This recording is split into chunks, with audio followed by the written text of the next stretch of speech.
Hello mga kaginhawa! Ikaw ba ay madalas nagko-compare ng sarili mo sa iba? Sa sahod, sa trabaho, sa bahay, o kahit sa social media? Alam mo, normal lang yan, pero kung palagi kang nagko-compare, nauubos ang energy mo at nawawala ang focus mo sa tunay na growth. Kaya ngayong video, pag-uusapan natin ang kung paano tumigil sa kaka-compare at magsimula sa totoong growth journey. Pero bago tayo magsimula, make sure to like this video, subscribe sa Ginhawa Pinoy, at i-share mo ito sa mga kaibigan mong kailangan ng motivation ngayon. Let's grow together. Part 1, The Trap of Comparison. Alam mo ba na isa sa pinakamalaking dahilan kung bakit hindi umaasenso ang isang tao ay dahil mahilig siyang mag-compare? Halimbawa, nakita mo sa Facebook yung kaklase mo, may bagong kotse. Yung kapitbahay mo, may bagong negosyo. Yung kaibigan mo, nakapunta ng abroad. Ang unang reaksyon, naiinggit ka, nalulungkot, at minsan nagagalit pa sa sarili.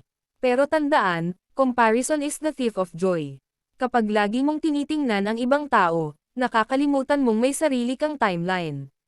Kung OFW ka, baka isipin mo, buti pa sila nasa Pinas kasama pamilya, ako nandito sa abroad.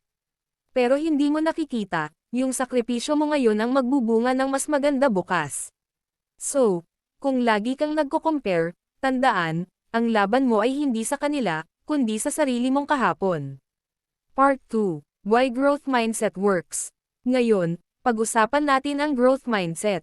Ano ba ito? Kung fixed mindset, naniniwala kang kung ano ka, yun ka na forever.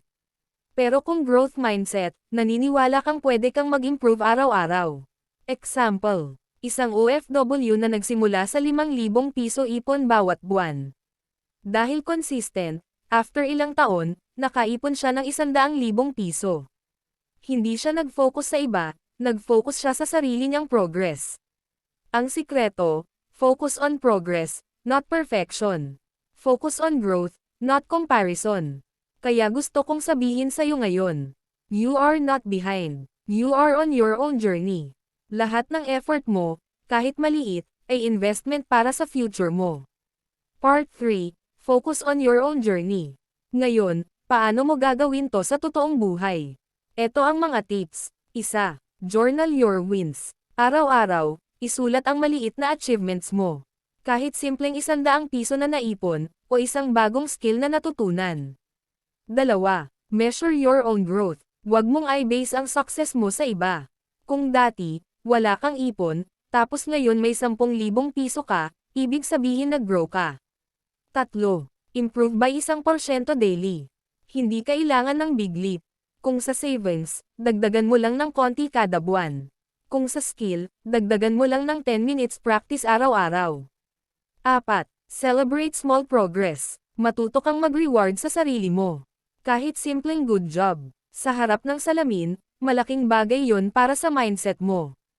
Tandaan, success is built daily. Hindi overnight, hindi biglaan. At ang sikreto, walang comparison, puro focus sa sariling growth. Part 4, Action Steps. Ngayon, may homework ako para sa'yo. 1. Gumawa ng list ng 3 short-term goals at 3 long-term goals. 2. I-track mo ang progress mo kada linggo. 3. Kung matukso kang mag-compare sa iba, balikan mo ang listahan mo at tanungin. Mas umangat ba ako kaysa kahapon? Yun ang tunay na sukatan ng success, ang sarili mong growth. Mga kaginhawa, tandaan. Huwag mong sayangin ang energy mo sa comparison. Gamitin mo ito para i-build ang best version ng sarili mo. Stop comparing. Start growing. Kasi ang tunay mong kalaban ay hindi ang kapitbahay mo, hindi ang kaklase mo, hindi ang iba. Kundi ang sarili mong kahapon. Kung gusto mo pa ng daily motivation at Pinoy money mindset tips, huwag kalimutang like, share, at subscribe dito sa Ginhawa Pinoy. See you sa next video. At tandaan, ginhawa ay para sa taong may growth mindset.